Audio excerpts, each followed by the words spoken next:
Señor mío y Dios mío, creo firmemente que estás aquí, que me ves, que me oyes. Te adoro con profunda reverencia. Te pido perdón de mis pecados y gracia para hacer con fruto este rato de oración. Madre mía Inmaculada, San José, mi Padre y Señor, San Lorenzo, ángel de mi guarda, interceded por mí. La Iglesia de Roma nos invita hoy a celebrar el triunfo de San Lorenzo, que superó las amenazas y seducciones del mundo, venciendo así la persecución diabólica. Así empieza San Agustín su sermón 304, que dedica a San Lorenzo. Y hoy, fiesta de San Lorenzo, queremos considerar contigo, Jesús, la vida de este diácono que te fue fiel hasta la muerte y que supo cuidar del Papa y que supo cuidar también de los pobres. Se cuenta que Lorenzo, que era probablemente de Huesca, hay gente que dice también que de Valencia, yo ahí no me meto, se cuenta que fue ordenado como diácono en el año 258 por el Papa Sixto II, que le encargó administrar los bienes de la Iglesia y el cuidado de los pobres. Y cuando estalló la persecución contra los cristianos en la época del emperador Valeriano, el Papa Sixto II fue precisamente una de las primeras víctimas, y San Ambrosio de Milán dice que Lorenzo se encontró con el Papa cuando éste iba camino a su crucifixión, y que de alguna manera le echó en cara que no hubiese contado con él para ese sacrificio, porque el diácono era el que se ocupaba de preparar el altar, la mesa del sacrificio. Y le decía: ¿a dónde vas, querido padre, sin tu hijo? ¿A dónde te apresuras, santo padre, sin tu diácono? Nunca antes montaste el altar de sacrificios sin tu sirviente, y ahora deseas hacerlo sin mí. A lo que el Papa respondió: en 3 días tú me seguirás. Y así fue, efectivamente, porque el prefecto de Roma le exigió a Lorenzo que le entregase todas las riquezas de la Iglesia, y el diácono le pidió 3 días para reunirlas. Pero lo que hizo durante esos 3 días fue repartir los bienes entre los necesitados y los pobres. Y al tercer día se presentó ante el prefecto con un montón de pobres, lisiados, mendigos, huérfanos, viudas, ancianos, mutilados, ciegos, leprosos, gente a la que él ayudaba. Y se los presentó al prefecto diciendo: este es el verdadero tesoro de la Iglesia. Y también se dice que aprovechó Lorenzo esos días para encargar a un amigo suyo, un soldado de Toledo, que se llamaba Precelio, que llevase a Huesca la más preciada de las reliquias, el cáliz que utilizó Jesús en la última cena. Y efectivamente el cáliz estuvo custodiado en Huesca, en el monasterio de San Juan de la Peña y en algunos otros sitios, y es el cáliz que está ahora en la Catedral de Valencia. Pero esta es otra historia y tendrá que ser contada en otra ocasión. El caso es que al prefecto no le hizo mucha gracia que Lorenzo se burlase de él, o él pensaba que se estaba burlando de él, y le prometió un martirio especialmente cruel. Osas burlarte de Roma y del emperador y padecerás, pero no creas que morirás en un instante. Lo harás lentamente y soportando el mayor dolor de tu vida. Y efectivamente fue condenado a ser flagelado y a morir asado en una parrilla. Y el martirio ocurrió un 10 de agosto. Y por eso la lluvia de estrellas fugaces que surca en el cielo estos días se llaman las Perseidas, o se llaman también las lágrimas de San Lorenzo. Aunque según cuenta la tradición, más que llorar, San Lorenzo fue capaz de bromear mientras le asaban en la parrilla, ¿no? Y le dijo al verdugo: «Assum est, versa et manduca». Es decir, algo así como: «ya se ha asado, dale la vuelta y tómate un bocado a mi salud». Y hay también alguna famosa jota que recrea ese momento con cierta socarronería. Por cierto, según la NASA, este año el mejor momento para ver las lágrimas de San Lorenzo es entre los días 11 y 12 de agosto, y a ser posible en las horas previas al amanecer, que ya sabes que amanece a las 7:22. Perdona, Señor, que me he vuelto a ir por donde no era. Volvamos. Jesús, a mí lo que me gustaría es no perder nunca el buen humor, a pesar de las dificultades.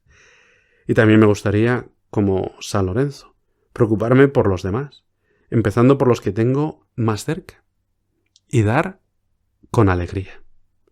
Cuando tenía, no sé, unos 14 o 15 años, un día un compañero de clase se me acercó muerto de la risa y me dio un papelito con una frase escrita. Y yo leí lo que ponía en el papel y muerto de la risa se lo di a otro que pasaba por allí, que leyó lo que ponía en el papel y muerto de la risa buscó a quien entregárselo. Y lo que ponía en el papelito no era un chiste graciosísimo, sino una frase de San Pablo. Una frase de San Pablo que sale precisamente hoy en la primera lectura de la fiesta, que dice: Dios ama al que da con alegría. Y hombre, y como tontería está bien. Pero lo que tú quieres, Señor, no es que vayamos dando papelitos por ahí con frases, sino que demos con alegría nuestra propia vida. Como también nos recuerdas en el Evangelio de la fiesta, si el grano de trigo no cae en tierra y muere, queda infecundo. Pero si muere, da mucho fruto. Sería una pena, Jesús, que nos quedásemos en grano de trigo sin más, en grano de trigo infecundo. Pero claro, para ser fecundo hay que morir. O sea, no tenemos solo que dar, sino que tenemos que darnos. Y esto del grano de trigo siempre me recuerda un conocido cuento de Rabindranath Tagore, que dice algo así como: iba el mendigo pidiendo de puerta en puerta por el camino de la aldea, cuando un carro de oro se apareció a lo lejos como un sueño magnífico, y el mendigo se preguntaba, maravillado, quién sería aquel rey de reyes, y sus esperanzas volaron hasta el cielo, y pensó que sus días malos se habían acabado por fin. La carroza siguió avanzando, y se detuvo justo al lado del mendigo. De la carroza bajó un príncipe joven y sonriente, que miraba al mendigo que sentía que por fin había llegado el momento supremo de su vida, al fin había llegado la felicidad.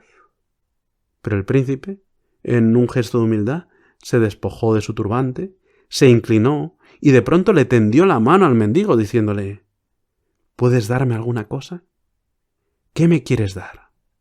El mendigo se quedó confundido, indeciso, pero al final sacó de su saco un granito de trigo y se lo dio.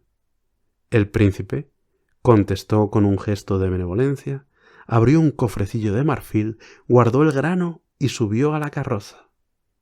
Pero qué grande fue la sorpresa del pobre mendigo cuando al atardecer de aquel día, al vaciar su saco en el suelo para ver sus pocas pertenencias, encontró entre el poco trigo un granito de oro.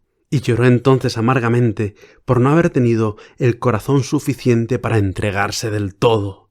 Ahora no poseería una insignificante mota de oro y un desierto inerme, sino un oasis y una vida cuajada de felicidad. Y el cuento, que en realidad está contado en primera persona, termina con el lamento del mendigo, que dice: salí al camino, quise volver al pasado, a ese encuentro maravilloso que podía haber cambiado mi existencia. Corría, me resultaba maravilloso sentir el péndulo del corazón en el pecho y la respiración anhelante. Volví, pero todo había pasado. Sería imposible revivir ese instante. Mis ojos, fijos como dos botones, buscaban entre las dunas huellas, signos, señales, cualquier indicio, al menos una pista. Pero nada. Todos habían pasado, todo era pasado, pasado. En algún lugar del mundo, encerrado en un cofrecillo de marfil, hay un grano de trigo. No vale nada, no pesa, pues se obsequió con miedo, no sirve, no alimenta, está hueco, porque no se invirtió. Jesús, por favor, que aprenda a dar no solo cosas, sino que también aprenda a dar mi tiempo, que aprenda a dar mi comprensión, a dar mi brazo a torcer en alguna que otra discusión de esas tontas, que aprenda a dar mi presencia a quien lo necesite, y que aprenda a dar mi ausencia a quien también lo necesite, a dar mi oración, a dar esperanza, a dar alegría.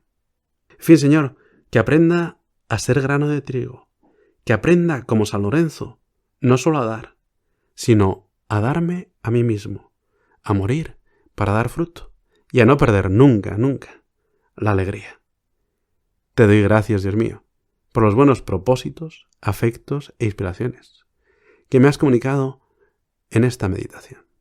Te pido ayuda para ponerlos por obra. Madre mía Inmaculada, San José, mi Padre Señor, San Lorenzo, Ángel de mi guarda, interceded por mí.